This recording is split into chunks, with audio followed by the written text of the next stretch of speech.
नमस्कार, आरपी किचनमध्ये आपलं स्वागत आहे. तर मी आज तांदळाच्या पिठाची मसाला भाकरी बनवणार आहे. तर यासाठी गॅसवर कढई ठेवलेली आहे आणि 1 वाटी पाणी टाकलेलं आहे. चवीनुसार मीठ टाकायचे, जिरे टाकले थोडेसे,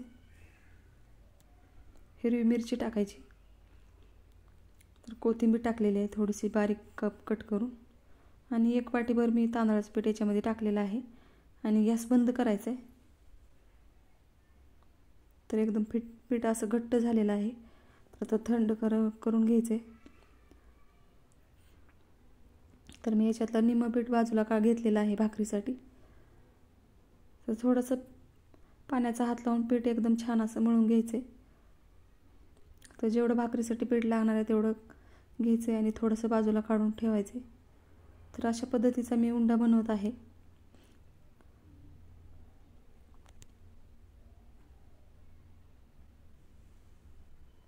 तर आता भाकरी थापण्यासाठी थोडंसं पीठ खाली टाकायचे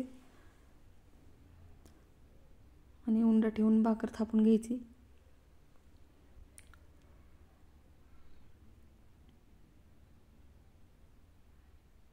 तर आता भाकरी थापून झालेली आहे. तर गॅस मोठा केलेला आहे मी तव्याखालचा.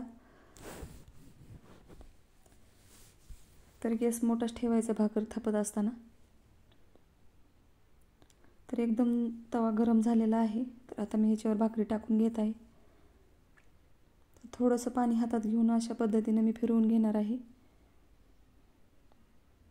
तर सर्व बाजूला मी पाणी लावून घेणार आहे भाकरीला. कुठेही कोरडं न ठेवता मी पाणी लावलेलं आहे. आता भाकरी पलटून घ्यायची. तर दोन्ही बाजूने एकदम छान खमंग असे भाजून घ्यायचे. तर आता पाठीमागून भाजून झालेले आहे. आता पुढचा भाग भाजण्यासाठी तव्यावर मी भाकरी पालती घातलेली आहे. तर मी दुसरी भाकरी थापून घेतलेली आहे ताटामध्ये. वरची भाकरी भाजीपर्यंत मी दुसरी भाकरी तयार केलेली आहे. तर आता ही भाकरी तयार झालेली आहे. बघू शकता एकदम छान अशी तयार झालेली आहे.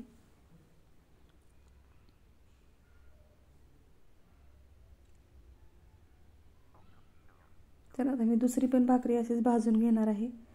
तर मी घेतलेल्या प्रमाणात 2 भाकरी झालेल्या आहेत. तर एकदम छान चवदार अशा भाकरी लागतात. तर याला पण पाणी लावून घ्यायचे.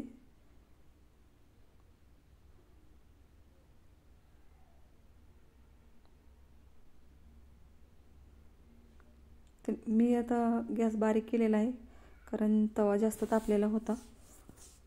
तर आता ही दोन्ही बाजूकडून एकदम छान अशी भाजलेली आहे. बघू शकता तयार झालेले आहेत भाकरी. माझ्या चॅनलला सबस्क्राईब करा, लाईक करा, शेअर करा. व्हिडिओ बघितल्याबद्दल धन्यवाद.